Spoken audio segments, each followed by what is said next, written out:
जय हिंद दोस्तों। रूस और यूक्रेन युद्ध के 3 साल पूरे हो गए। जेलेंस्की यूक्रेन के राष्ट्रपति पद से देगा इस्तीफा। ट्रंप को यूक्रेन से क्या चाहिए?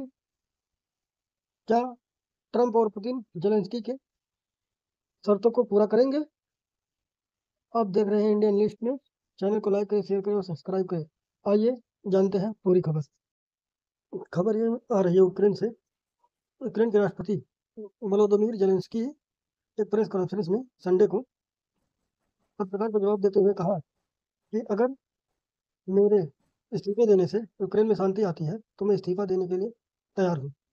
लेकिन उन्होंने कुछ शर्तें भी बताई हैं अपनी, जो अमेरिका और पुतिन से चाहते हैं। जेलेंस्की के शर्तों को जानने से पहले हमें ये जानना होगा या ये समझना होगा कि जेलेंस्की ने ये युद्ध स्टार्ट क्यों किया, या फिर कहें कि ये युद्ध स्टार्ट हुआ ही क्यों था, जिसको होना ही नहीं था।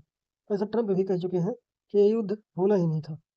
तो दोस्तों, ये युद्ध 3 साल पहले, आज से 3 साल पहले स्टार्ट हुआ और यूक्रेन का यह युद्ध 3 साल से चला आ रहा है। इस युद्ध के स्टार्ट होने का सिर्फ एक ही कारण है, जेलेंस्की का यूक्रेन को नाटो का मेंबर बनाना। जेलेंस्की चाहता था कि यूक्रेन नाटो का मेंबर बन जाए, जिससे भविष्य में यूक्रेन सुरक्षित रहे। वहीं पुतिन का कहना था कि अगर यूक्रेन नाटो का मेंबर बनता है तो अमेरिका की पहुंच रूस की धरती तक बहुत आसानी से हो जाएगी। इसी कारण से पुतिन ने आज से 3 साल पहले यूक्रेन पे धावा बोला था। नाटो, जिसका फुल फॉर्म है नॉर्थ अटलांटिक ट्रीटी ऑर्गेनाइजेशन, जो जो पश्चिमी देशों का एक संस्था है, जिसमें यह कहा गया है कि अगर जो 30-32 सदस्य हैं नाटो के, अगर किसी एक देश पर हमला होता है तो सभी देशों पर हमला माना जाएगा और सभी देश मधुमक्खी की तरह मिलकर उस देश पर हमला करेंगे और उसको इस तरह खोखला कर देंगे जैसे उसका इस धरती से विनाश हो गया हो। यह युद्ध इतना लंबा इसलिए खींचा क्योंकि जेलेंस्की की मदद यूरोपियन कंट्री और अमेरिका कर रहे थे। ट्रंप प्रशासन से पहले जो बाइडेन प्रशासन ने जेलेंस्की की बढ़ चढ़कर मदद की।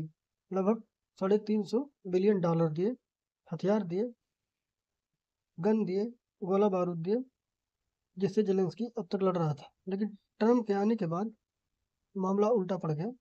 ट्रंप ने यूक्रेन से अपना हाथ हटा लिया।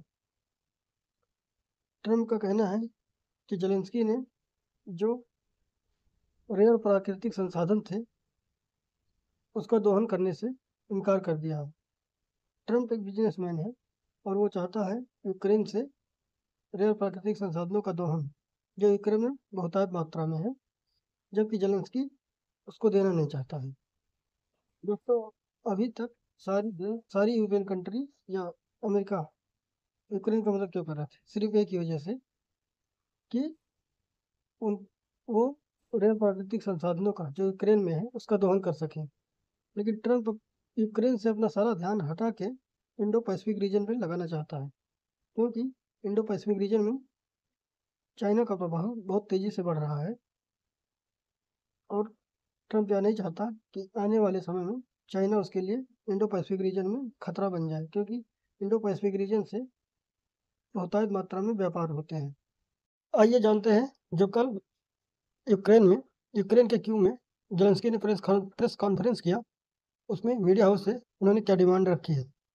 उनका डिमांड है कि यूक्रेन को अमेरिका सुरक्षा की गारंटी दे, अर्थात यूक्रेन को नाटो का मेंबर बनाया जाए। अब भी जेलेंस्की चाहते हैं कि यूक्रेन नाटो का मेंबर बने। क्या क्या पुतिन इस बात को मानेंगे?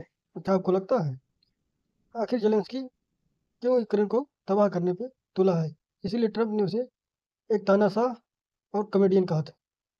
ट्रंप ने सही कहा था। वो बंदा आज भी उसी बात पे अड़ा है। भले यूक्रेन इस धरती पे ना रहे, उसे मंजूर है, लेकिन वो यूक्रेन को नाटो को मेंबर बनाएगा।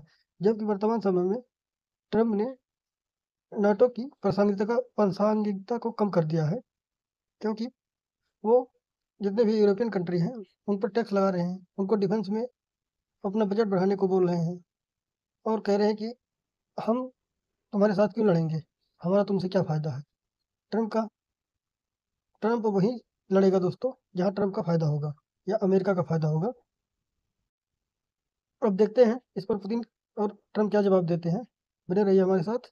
चैनल को लाइक करिए, शेयर करिए और सब्सक्राइब करिए तथा बेल आइकन दबाना ना भूलें। जय हिंद, जय भारत।